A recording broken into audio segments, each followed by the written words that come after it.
The slack capacity in the grids are used up, our investments into the grids are too low, and we are effectively out of electricity. The grid is the next bottleneck, and my confidence in this thesis builds on the logical thinking behind the thesis and the data supporting it. I will cover both, but first let me address this is not a new trend. I'm not saying energy is a megatrend. I'm saying specifically the grid is the bottleneck. And other parts of the general energy megatrend might actually be hurt by this bottleneck. Confidence in an existing megatrend is very valuable. You do not have to be first. If you had confidence in the memory chip shortage situation 6 months ago, you could still have made a lot of money, although the trade was already up significantly at that point in time. So, this is my thesis. Electricity consumption in the European Union has been stagnant for several decades. So reinvestment levels have been very low in the grid, and the grid has become older and older because it's not expanding. But recently this trend has changed, and we are now looking at a structurally increasing electricity consumption in Europe again. The Danes have a nice graph that shows what is driving this change in electricity consumption. And it's mainly a combination of data centers and new green technologies like electric vehicles, power to X, efficient heating through district heating, and also the underlying consumption, which is called the classic consumption here, is also starting to increase after a long period where energy savings has decreased the classic consumption. And we've now reached a point where the European electric grid is increasingly out of capacity, meaning we effectively are out of electricity.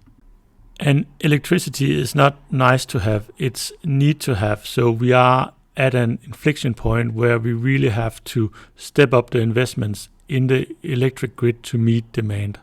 And recent events like the war in Iran and the build out of data centers are pushing to this thesis, really increasing demand for electricity from data centers and increasing the European push for energy independence, which can only be achieved through electrification in Europe. Now let's turn to the data and see if that supports my thesis. Denmark have recently reached the level where the grid capacity is used up, and the state auditors made a report this spring where they looked into the national grid operator. And the independent state auditors reached the conclusion that investments in the grid would need to more than double to meet the expected demand in the future.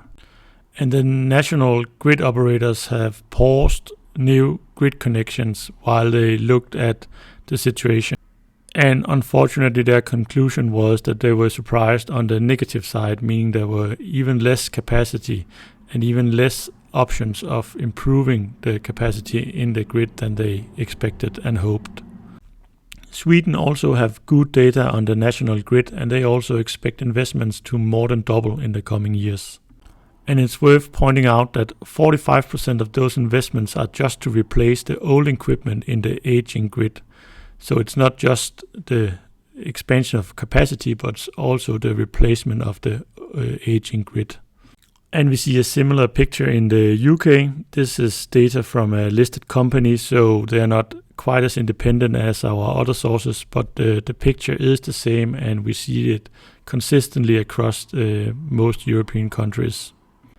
So what are the main bottlenecks for increasing the grid capacity? There are several. There's a lot of financing needed, which is relatively readily available because electricity is need to have, not nice to have, and usually the state is involved in one way or the other. Then there's permitting constraints, and that is a serious issue. It takes a long time to get new grid lines approved and permitted. It is within the politicians' control to do something about it, but for now it's a significant bottleneck. And finally, we have the question whether the industry can catch up, and that's where the investment thesis really is interesting. And if we look at the industrial side of the equation, right now it's the bigger the better. The demand we've talked about is mainly related to the transmission grid, the high voltage grid that is responsible for transporting electricity over large distances. And we've seen lead times for large power transformers like the one on screen right now increase by a factor of 2 or 3 times compared to the lead times before demand really took off. From an industrial perspective and from an investment perspective, it's really important to be specific. This is a graph that shows the annual change in the global annual power investments by category. And what we've seen in the last 5 years are huge investments into primarily renewable power, which was possible without adequate investments into the electricity grids because of the spare capacity. But recently this has changed, and that is also reflected on this graph on the 2026 expected numbers, where we actually see a decrease in investments into renewable power and a huge increase into the electricity grids. I have high confidence in this thesis, and I really believe the logical thinking and the real-world data supports it. However, it has to be converted into specific investments to be investable, and that will have to wait for the next video. Bye.